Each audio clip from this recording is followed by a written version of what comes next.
Keprihatinan terus menguntit Eno dan keluarga. Kota Jakarta yang begitu beringas memanggang nasib terus mengobarkan api kepedihan hingga membuat asa makin menjauh dari kenyataan.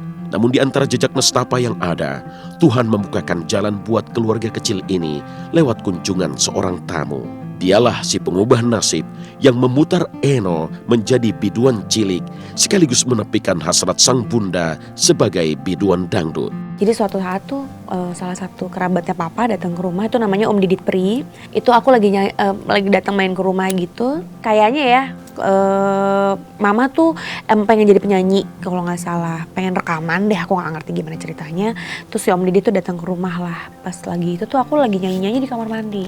Terus nggak tahu gimana ceritanya, mereka bilang anak lu bisa nyanyi. Mungkin kali ya, mungkin seperti itu, komunikasi seperti itu. Anak kamu bisa nyanyi ya gitu. Coba di sini yuk dikenalin sama produser ya kalau mau nyanyi nggak nih gitu loh. Pokoknya batas itu. Pokoknya yang seinget aku cuma diajakin buat foto, habis kayak gitu ketemu produser, ketemu Papa Tebob, selesai nyanyi, udah gitu aja. Basically cuma gara-gara suka nyanyi di kamar mandi, sisanya mah bener-bener blank, lupa gitu. Jadi pokoknya kayak segala sesuatunya jadi cepet aja gitu kayaknya. Awalnya saya sebetulnya udah kontrak album gitu, itu saya dulu udah kontrak album, terus sampai akhirnya nggak taunya yang duluan Eno kita mundur deh, kata kasihan kalau semua jalan siapa yang ngurus dia gitu, jadi satunya mundur. Foto waktu itu tuh zaman-zamannya masih baru mau dikenalin ke produser itu, yang disuruh Om Didit foto gitu. Aku tuh foto di perkampungan-kampungan di daerah Cakung gitu deh, foto-foto biasa gitu. Pokoknya di make upin sama mama menor banget gitu ya kan.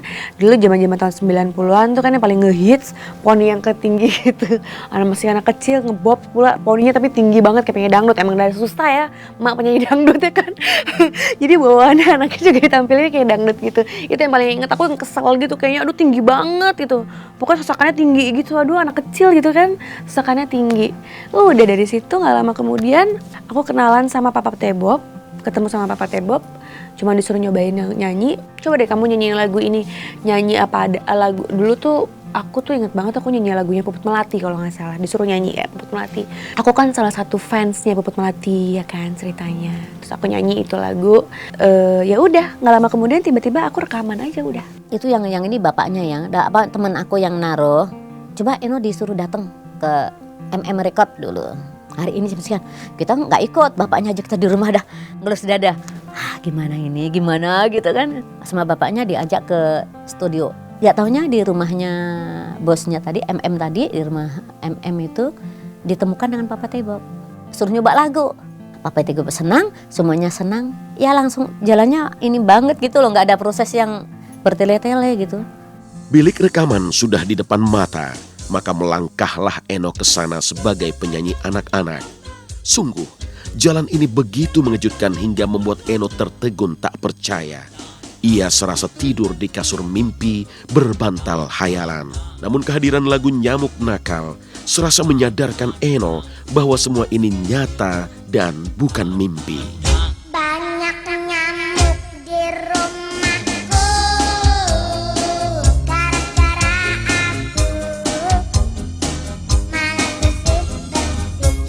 Pindah ke Jakarta pun kebetulan gitu. Namanya kita udah di Jakarta udah kayak ladang sendiri, temen banyak, pencipta lagu juga banyak gitu. Jadi biasa saya ini kasih lagu coba gitu. Jadi kita sering gait lagu. Ini coba cocok gak buat kamu. Jadi di rumah pun kita sering ngetes lagu. Dianya nggak taunya kok malah ini tuh nangkap gitu loh dan bisa gitu. Sampai temen aku coba dari tak bawa yuk ke studio musik itu, terus beliin kaset. Tak beliin kaset, tak suruh ngapal lagu, bawa ke studio musik gitu. Waktu itu studio Mansur gitu, waktu di Cempaka Putih. Album pertama itu judulnya Si Nyamuk Nakal, itu diciptain sama Papa Tebob. Aku dari pertama kali nyanyi itu sama Papa Tebob terus ya. Itu masih kecil banget sih. Aku lupa, maksudnya kayak aku nggak punya kesulitan buat ngafalin kayaknya. Aku juga kayaknya sekali take aja satu lagu itu, jadi nggak susah banget gitu loh. Terus video klipnya kalau nggak salah sempat syuting 2 kali, itu sampai tengah-tengah malam. Tapi fun aja gitu loh. Cuman itu aja sih yang aku inget ya. Dan hasilnya pun kok suaranya lucu gitu. Waktu itu proses yang ini sekali tuh proses syuting. Aduh, kita nggak nyangka anak itu bisa syuting. Banyak nyamuk di rumahku, gara-gara aku malas bersih-bersih. Popularitas kini ada di genggaman Enno Lerian. Meski sang bocah masih tak paham soal ketenaran, sampai ia keheranan sendiri karena seisi kampung bersorak buatnya. Pertama kali video klip itu muncul, itu tuh heboh di kampungku kan. Kita masih tinggal di kampung, itu masih punya kontrakan beneran deh. Depan rumah tuh masih sawah, tapi di sini gundukan-gundukan sampah. Jadi kayak dulu tuh waktu awal-awal nyanyi tuh, awal-awal itu tuh kayak mungkin aku tinggal kayak di daerah kumuh gitu deh kalau nggak salah. Itu tuh tayangan si nyamuk nakal itu keluar di TV, orang kampung heboh, ya kan, aku masuk TV tuh seneng banget itu dulu tuh, kayak seneng banget semua orang pada nonton gitu kan, so aku yang GR gitu, lucu, tapi nggak tahu bahwa kalau lo masuk TV berarti kamu namanya artis, dikenal sama orang, nggak tahu, nggak sadar, yang penting taunya adalah yes gue nyanyi masuk TV, udah itu aja. Awalnya ya nggak nyangka gitu ya, karena memang nggak ada yang ini di situ gitu, di bidang itu nggak ada, awalnya nggak nyangka aja gitu. Memang ya suara anak-anak begitulah gitu, bisa nyanyi dan itu terus yang jalan temen gitu, tak taruh di sini studio musik dulu semua diterima, di sini diterima, di sini terima gitu ya. Tapi yang satu ini waktu itu ada Nafiri gitu, Nafiri musik dulu cukup terkenal itu. Dia oke, mau bikin trio gitu. Tapi yang temennya masih nunggu di sono di sini, nggak taunya ada orang mencari penyanyi anak-anak dari Record itu, dia malah yang angkat dulu. Alhamdulillah gitu. Enno yang lugu terus saja bersenandung dengan sederet jadwal rekaman yang begitu padat. Ia bagai tak mengenal lelah hingga terpompa banyak karya dari raga kecilnya. Dulu tuh nggak kayak sekarang. Dulu tuh 1 tahun tuh bisa produksi 2 album sampai 3 album. Ya kan, makanya itu banyak banget waktuku. Abis Nyamuk Nakal tuh ada si Dako-chan, terus ada Dudi Duriam, semua ada di sini. Terus ada Oyo, ada Enno Ceria, ada Tepuk Tangan. Tapi tuh ada lagi tuh banyak tuh. Pas lagi Lebaran, ada Salaman, ada Libur Telah Tiba. Nah itu setahun tuh bisa 2 album, bisa 3 album sekali bikin gitu. Lumayan banget tuh, jebret gitu kan, banyak banget yang diiniin. Terus album-album khusus buat seperti selamat ulang tahun, lagu-lagu ulang tahun. Tapi emang ciptaan, bukan lagu-lagu umum. Emang ciptaan si Papa T-Bob atau orang-orang yang lain. Tapi temanya khusus buat ulang tahun. Total mungkin sekitar 14 album ya, aku sampai SMP-an deh kalau nggak salah itu albumnya, banyak banget. Ya dia ngelakuinnya dengan seneng. Enno tuh aneh gitu loh ya. Jadi kalau dia ngambek, dia capek gitu, males gitu ya udah ini.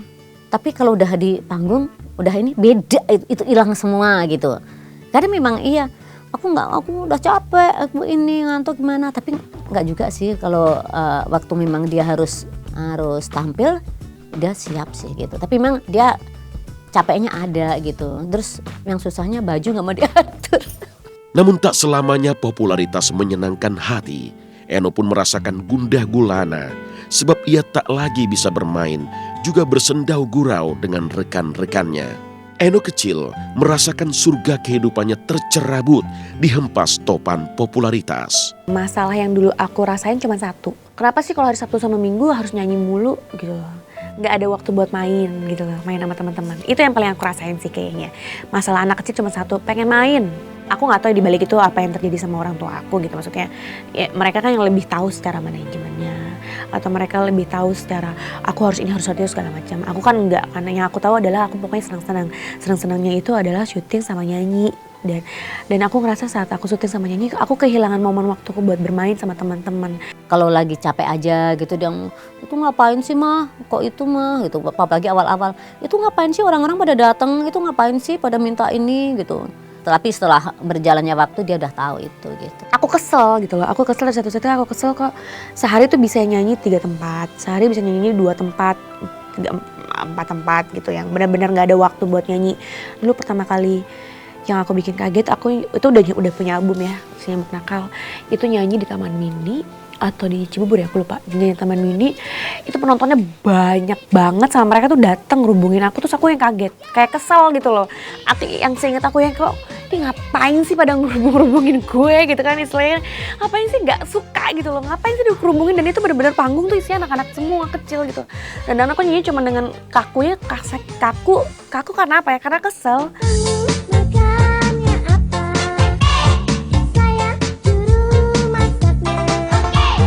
Jiwa bersih dan lugu itu makin tersuruk dalam kebingungan. Karena dimanapun ia berada, Eno selalu dihujani sanjung puja. Ia makin tersiksa kalau wajahnya diterpa cubitan gemas yang berasal dari tangan-tangan para penggemarnya. Disinilah terukir kisah tentang bagaimana Eno menutupi wajah agar tak dikenali rupa bentuknya. Waktu itu heboh, waktu itu lumayan heboh lah gitu loh. Terus yang dicubitin lah sama ibu-ibu segala macem gitu kan, keluar kota lah segala macem. Datang ke sekolah tuh kadang-kadang pas lagi sekolah belajar aja tuh anak-anak kampung di sekitar sekolah tuh banyak yang teriak-teriakin Eno gitu, bikin kayak gitu. Jadi kadang-kadang aku suka sama temanku suka dilindung-lindungin gitu buat pulang gitu kan, suka diumpetin. Agak berlebihan sih gitu, agak berlebihan ya menurut aku waktu itu agak berlebihan sampai di titik yang aku tuh kayak minder sama diri aku sendiri, minder sama tai lalat aku gitu. Jadi kalau misalnya aku pergi kemana-mana, ini yang lucu ya menurut aku. Jadi kemana-mana sekarang kan selalu tutupin hidung biar nggak ketahuan ini Enolerian. Karena apa ya? Karena jadi kayak nggak punya leluasaan aja buat bergerak gitu loh. Sehari tuh di rumah tuh bisa yang dapat yang sekarung 2 karung kiriman surat. Kalau dulu kan masih zamannya surat ya. SMP dia udah nggak mau nyanyi anak-anak gitu ya, padahal album masih ada gitu ya. Itu bener-bener dia nggak mau, masih punya kita kontrak, masih ada kontrak gitu. Dia masih, aku kan abis ini kan lagu dewasa, aku nggak mau lagu anak-anak gitu. Itu ya inilah dia berusaha banget nyanyi-nyanyi yang untuk remaja lah gitu. Dulu itu waktu zaman-zaman FTV tuh aku sering banget dapet peran tuh protagonis.